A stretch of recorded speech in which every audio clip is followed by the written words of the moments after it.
Pick a partner because we're going to work in teams of 2.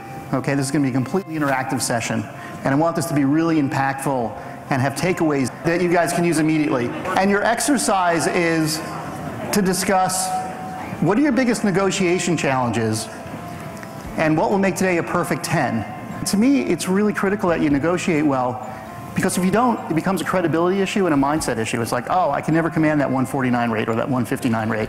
I always have to go down to 129, and it becomes a self-fulfilling prophecy. Does that make sense?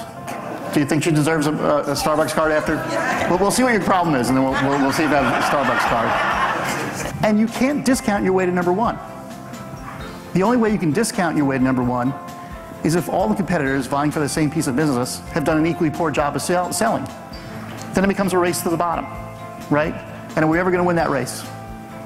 Do we even want to win that race? My name's Denny Stewart. I'm the Senior Vice President of Sales and Marketing, and Ron Hubsher did a fantastic job today at our sales conference.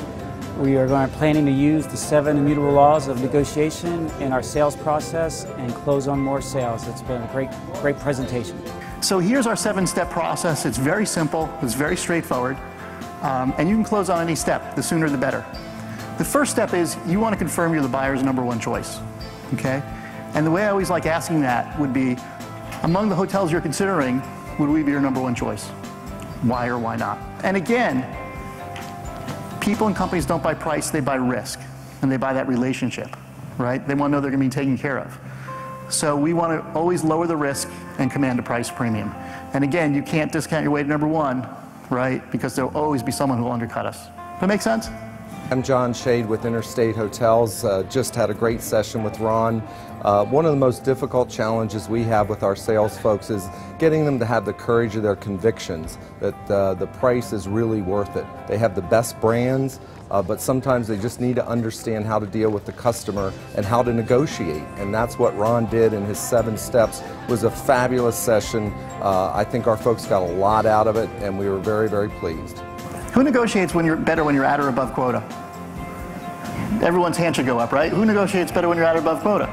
Why? You're a rock star, right? You don't need it. You're the greatest thing that ever walked on the planet, right? Same deal, same conditions, right? You're going to negotiate well. If you're 0% of quota, same deal, same conditions, you're not going to negotiate well. It's all in your mind. It's all in your belief systems. And do we have some things that are non-negotiable? Can we make price non-negotiable? Right? How do we do that? We tell the clients it's non-negotiable, and we stick to that belief, right? And that's why we talk about discounting as BS, belief systems, right? Change your belief about discounting and watch the positive results. You are the ultimate competitive advantage, right? That individual sales. So all those great things that we bring to the table are great people. You as a salesperson are our ultimate competitive advantages. Now there was a study done, not by us, but by another organization, and it said, for an executive to make a decision, what percentage of the quality of the sales effort play, what percentage of the quality of the product play, and what percentage of the quality of the brand or company play? What percentage do you think the quality of the sales effort played in a yes decision? You guys are spot on, right? 60 to 80% of a yes decision is made by the quality of the sales rep. So should we ever not be the buyer's number 1 choice based on the quality of our sales effort? No, right? We should always be the number 1 choice. You guys agree? Let me hear. A little louder, agree? Okay. This was a great refresher in how to not to lose sight of how to be confident in your negotiations and how not to be, or how to be that dry towel and not that wet towel. Has anybody ever heard the wet towel, dry towel analogy? Okay. Maggie, let me ask you a question. Let's put the mic on Maggie. Maggie, if I gave you a wet towel and I said, squeeze this wet towel, and for every drop of water, I'll give you $100, how many times would you squeeze that towel? As much as possible. And when would you stop? Till I thought there wasn't anything left in there. Till there was no more water left. And what if I gave you a dry towel? How many times would you squeeze that towel?